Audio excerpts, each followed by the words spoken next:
Why should you care about rendering? Well, it's free and it can make you money. Let me show you how. I've rendered everything from buildings as an architecture grad to art installations to many product ideas. I've always found it's a great way to test out an idea before actually needing to build it physically. There are many more purpose-built applications out there like Maxwell Render or Keyshot or even V-Ray that are dedicated just to rendering, and those are great tools, but sometimes really expensive. However, true to Fusion 360's namesake and what they're known for is blending all these different tools into one, you can actually just render within the tool that you probably already have some experience if you're watching this video. You might be asking yourself, what is a rendering? It's a calculation of how materials, which are colors often, reflect and are affected by light in their environment. And Fusion allows you to do this pretty easily right inside their software. Fusion has a couple different types of rendering. You can locally render on your computer, and that would depend on your processing power of your computer, and it kind of ties it up. And then they also have kind of a proprietary cloud rendering where you can offload your rendering needs to their servers for a small cost. And if you're a business, that totally makes sense often. So let's go through the rendering workspace in Fusion 360, and then I'll show you some tips and how to get things set up. All right, switch over to the rendering workspace, which you can do from the switcher thing up here. I've obviously set some materials and settings here, but let's go through the space itself. So on your left, you're going to see something that's familiar. This is your standard browser tree. You'll have all the same kind of things you do, so you can turn your parts on and off inside the rendering workspace. You can also set up named views, which are really great, and we'll show you that later. Down across the bottom, you have a rendering gallery. So any rendering that you've rendered in the past, be it cloud or locally, will store here, and then you can view it and re-render it or download it or do other things with it, which is really handy. It lives with the project that way. Across the top, your tool ribbon. We've got appearance or materials. We've got scene settings, decals, which are useful. You can control the texture mapping. You can start an in-canvas render.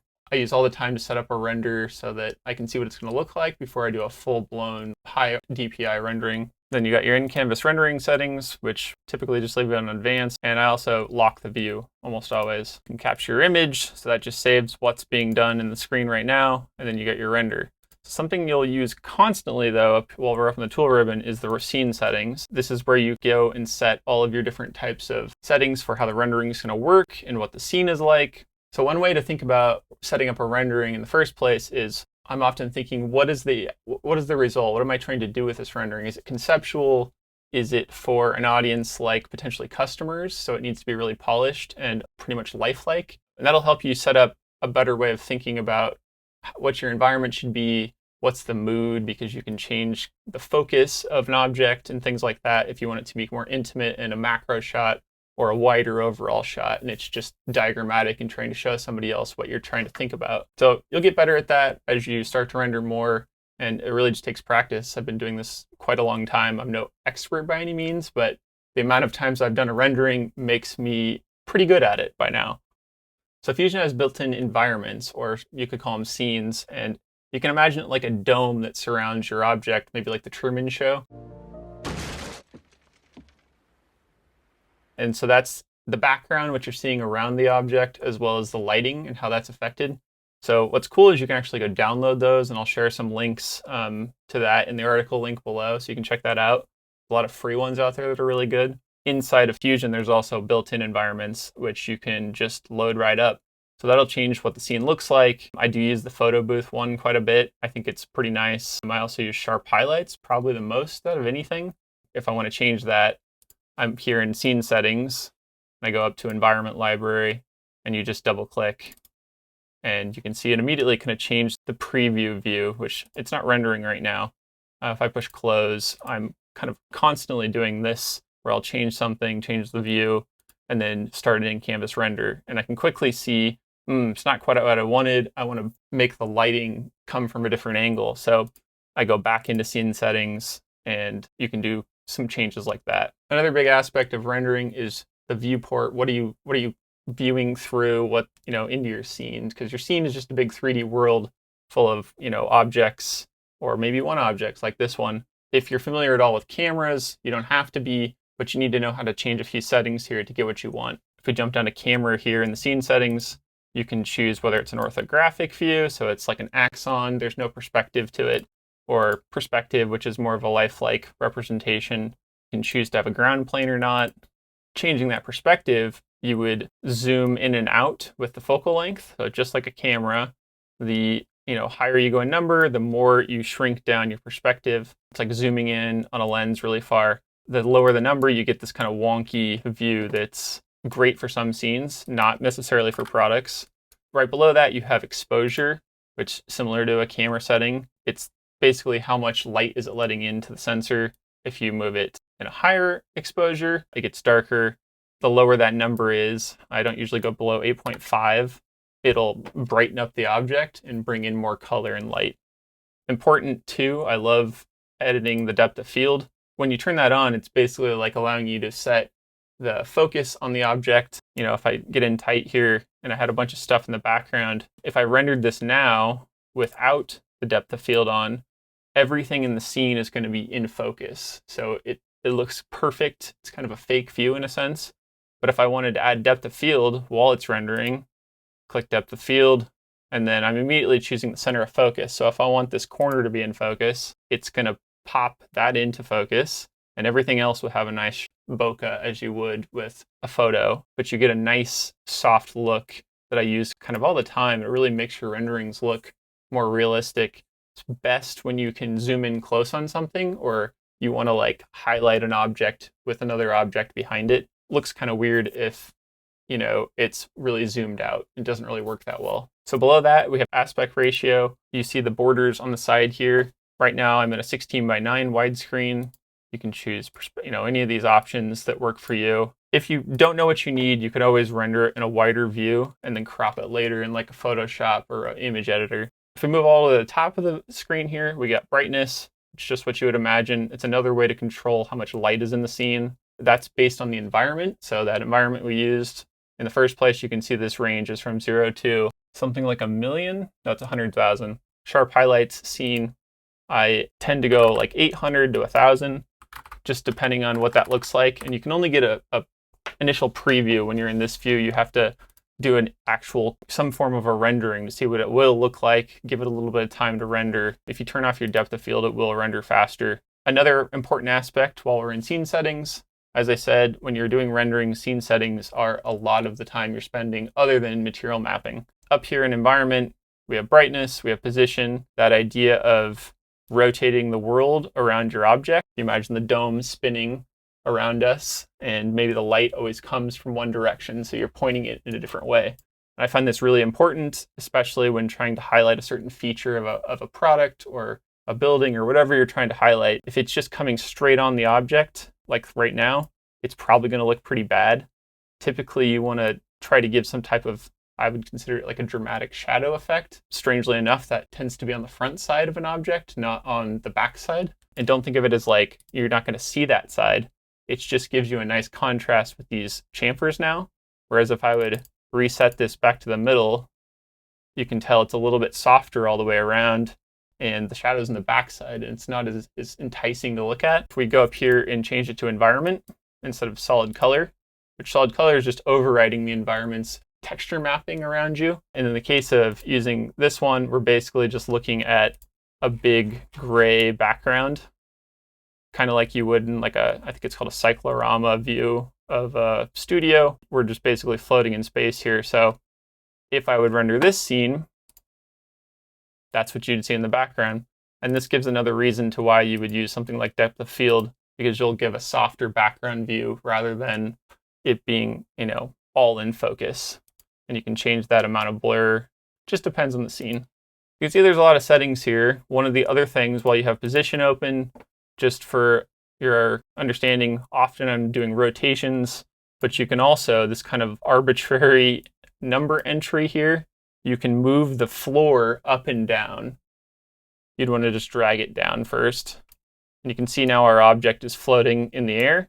I think rotation is pretty crucial so that you can, like I said, highlight a feature that's important to you to show of whatever you're rendering. There's oftentimes when I don't want anything to be shadowed, so you would turn off the ground plane in that sense. And this is much more like a product rendering on a white background. Maybe it's diagrammatic and you also don't want any of those kind of things. In this case, it's just an object in space. and you can still use your view cube to kind of get the exact scene you want, like that. So that's kind of your standard axon shot, really good for showcasing a product. Let me show you a few other of these environments because you may find them useful. I don't tend to use them as much, but say you were trying to render a car, you might try this, dry lake bed, and you have to have background turned to environment, not color. And then you'll see that we have dry lake bed all around us. And this may be useful, like I said, if you have a larger object like a car, and you can go to position and spin that around you, or you would want to set the ground plane. Actually, that's one of the more important parts here, so that it's actually set on the ground. If you wanted to change the ground scale, you open position again, and you can shrink that down or up depending on what makes sense. I often just leave that alone. In this case, it resets the camera, exposure, and brightness. Looks pretty great when you go to render it. It's not quite realistic, but I think, like I said, often you would not be focusing on the ground in this case. You'd want to be looking at some type of like truck that's really good at off-roading, right? So if we jump back to the environment library, some others that I use, there's just different studio settings like soft light, warm light, and that changes obviously the color of the lighting. Front of that object now is kind of warmed up with a lighter brightness than it would be if it was soft light. Another good one that I use all the time is skylight. So I'm gonna have to download this one real quick. But this is as if there were skylights in the room on an inside scene. You can see them if you spin to the top, but that's just a totally different look than some of the studio settings. You just really have to play around and see what you like. You can sit here and do an in-canvas render all day. Down at the bottom right here, while you're doing an in-canvas render, you can choose the level of quality that it refines to, because a rendering is theoretically limitless, but we get to a level of clarity with the rendering. You see the kind of grit disappearing over time. For a quick rendering, you can go to excellent. Final is kind of Fusion's way of saying this is what we consider a final version. It's usually got very minimal grit. And that grit is that kind of pixelation you see on the screen slowly disappearing over time. And the iteration number is how many times it's been resolved and calculated. You could also just set it to an infinite and let it go and see what that looks like. I typically don't do that. For one other in-canvas render thing, always go up here and lock the view if you're going to do an in-canvas render, because all it takes is accidentally bumping your space mouse or moving the view a little bit on accident, and now your rendering starts over. Because every time we would move it, it's recalibrating our rendering started over. So it's really frustrating. I've done it a few times. I personally believe just always lock the view unless you have some reason to turn it off. So I've made this scene. It's very similar to the studio lighting, but I can control it in a few ways here. I've modeled up a cyclorama wall. I've got my object in the center. I've got some tubes here. And then up top, I have this big plane.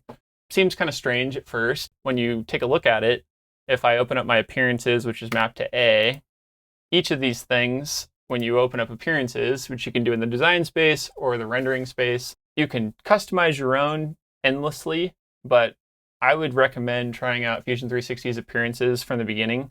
They're, especially if you do anything with woodwork, they have some really smart 3D materials. And by that, I mean they kind of map as they should in real life. So this is one of the products that we sell, not the Chemex, but this thing below we call the Rest. I have rendered these, and currently, this is what's on our website, is these renderings, and I've thrown it into this scene. What you see on the side here are actually just cylinders I modeled, and those are mapped to emitters, which emitters are basically a light creation source. And if you search in the library here, you can find, if you search for LED underneath Fusion 360 appearances, you're going to get all these different options of LEDs, in particular lighting, colors, and I can remap one of these by dragging it over top that object.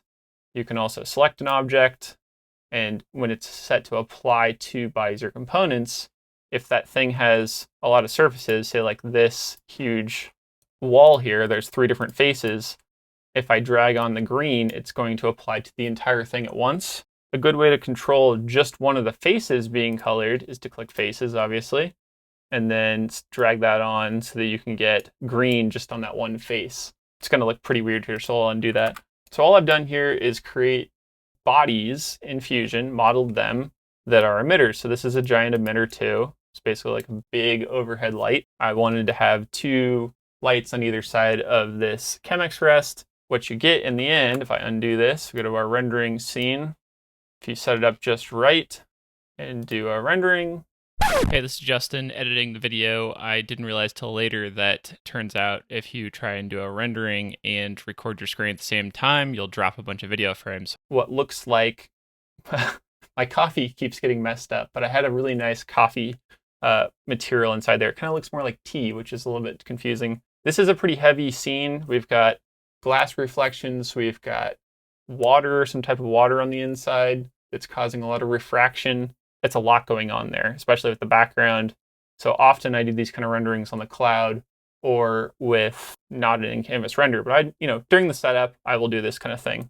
But it looks pretty nice. It looks like potentially a product would in real life. So one trick with trying to do a scene like this, because there's emitters that aren't part of the environment, those LEDs, is you would want to go into the scene settings and bring down the brightness of the scene because it's going to be really overblown when it's done. You could do like 1,000.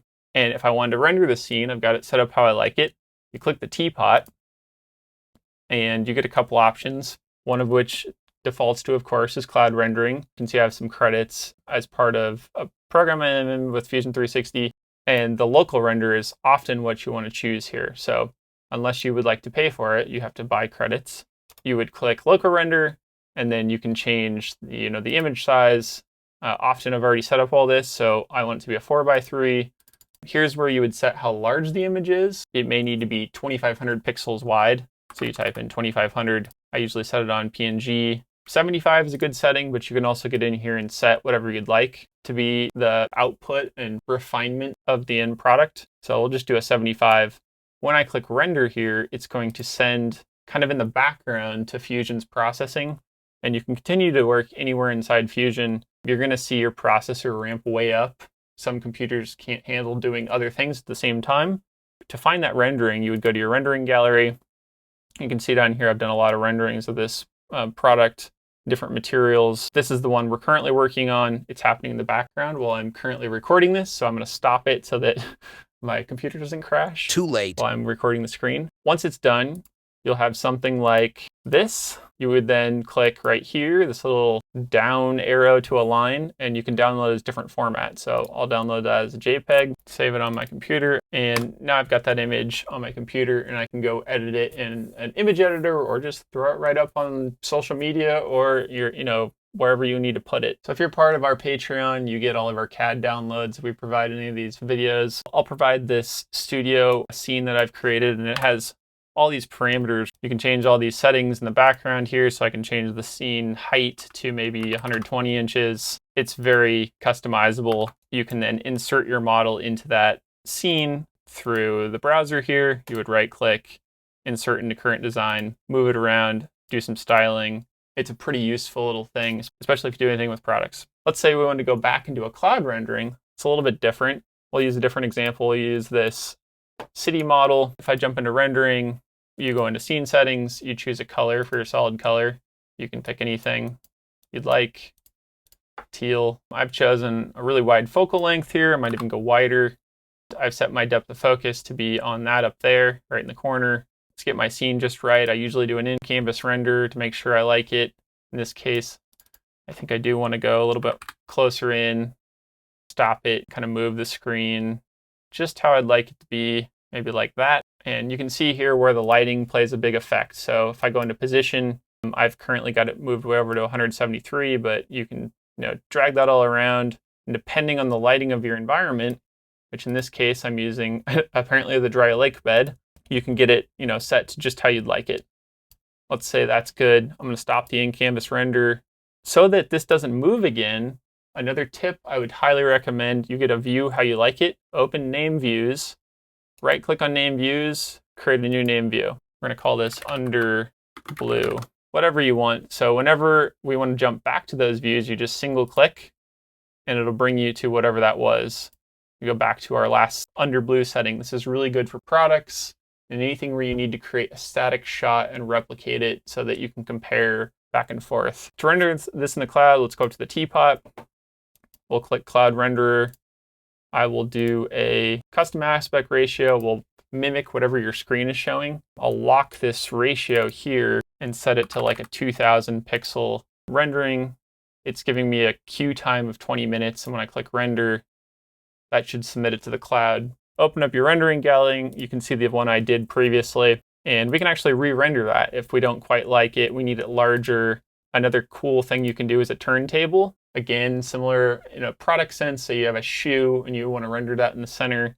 You would render it once and then click here and you can do 6 or 36 frames. And you can only do that on a cloud rendering though, but it is very useful. I've done that a few times. I'll actually do one of those and you can see what that's like. So if you're not familiar, cloud rendering is $1 per cloud credit. That's the price that I'm aware of. So both of those are rendering. You can see them. If you click down here, you're going to see the two different ones. This one's already been rendered, the one I started first. If we download that, open up that shot, you can see it's really clean. Took almost no time at all. This was the draft of the other image. Really clean as well. And then if you click on the other one, you can see the remaining time, 1 of 36 currently frames. So it's literally rendering 36 times as it turns around. I'll put the turntable results on the article we post about every video, and that'll be in the description. If you want to make really good renderings, you're going to have to spend a lot of time tweaking details, bringing in other models, mapping the textures on those. So you can go to something like GrabCAD, or I've got a few other links I'll provide in the article as well, where you can get other models. So we've got things like these drills for one of our drill holders. That's something you can download or buy from us. And you can see here I've mapped the texture of Baltic birch plywood, which is something that took me quite a while to figure out. I think I'll go over that in a different video or maybe even a course because it's pretty complex to set up. But once you have it set up, it's really nice. I go into the rendering scene here. I've rendered this, and this is what I use for our website. You can see the different shots down below. To make your own appearance, you can take any of these materials down below here. Start with one of their base materials under miscellaneous and drag that up here. Then you would just double click on it. And from here, you could change the color of that. You could change the roughness. So the higher the roughness, the less reflective it is or glossy. Click advanced. You could start to add other things like relief patterns or bump maps. These are pretty advanced. That's how you get into making your own textures by going searching on Google or another place called Polyhaven that has materials, and you can create your own texture mapping. You have to get into the sizing of those maps and those kind of things. So as I was saying before, I highly recommend starting with the Fusion 360 appearances, especially in the case of something like solid wood. The way I did this in one of our products is I made a sketch of this solid object, and then I split it up with the split body command. And then I took each body on its own. You can see them here. And I mapped textures. So I open appearance. Each one of those, I drug on a different material, or the same in this case. So it would all been walnut. Then after that's done, so I could show you a couple more of these that you'd see they're each like a stave of wood as they would be in real life. You would go up to rendering and go to texture map controls, and you would click each one of these and you can spin them around. You can have it do a best fit, which it's always going to be kind of a wonky straight down the center of the log situation. But that's really cool because you can spin around the entire log and drag it over so that your grain is doing the right kind of glue up representation to what a real product would look like. I have a few photos of this, but just like I was saying before, we can totally sell this product. And I have many times before different types of products based off completely a rendering I made, no real photos of the product. So that saves you the cost of having to prototype it. Says nobody wants the product. You're not wasting your money. And you can literally pre-sell a product based off of renderings. I'm sure many companies do this. Pretty easy to do. You can move your materials all around, then map them as makes sense for you.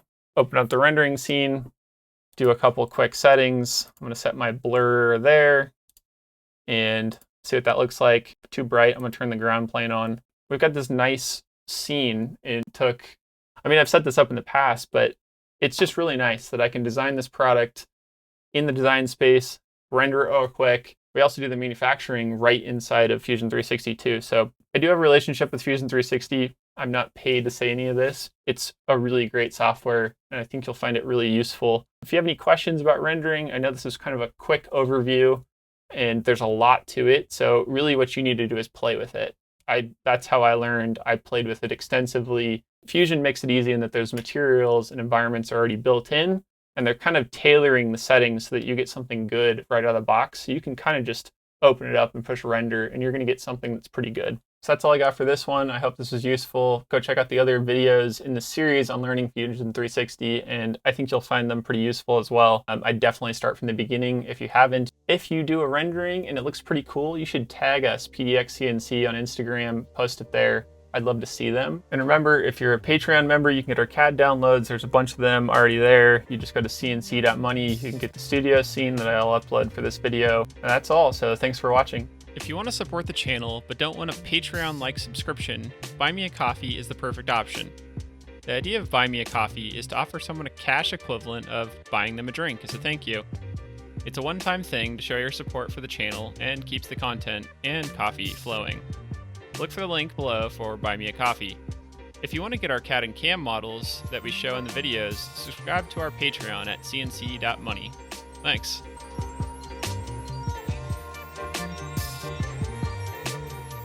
If you haven't subscribed, it's imperative you do. I know if you watched this far, you obviously enjoyed it a little.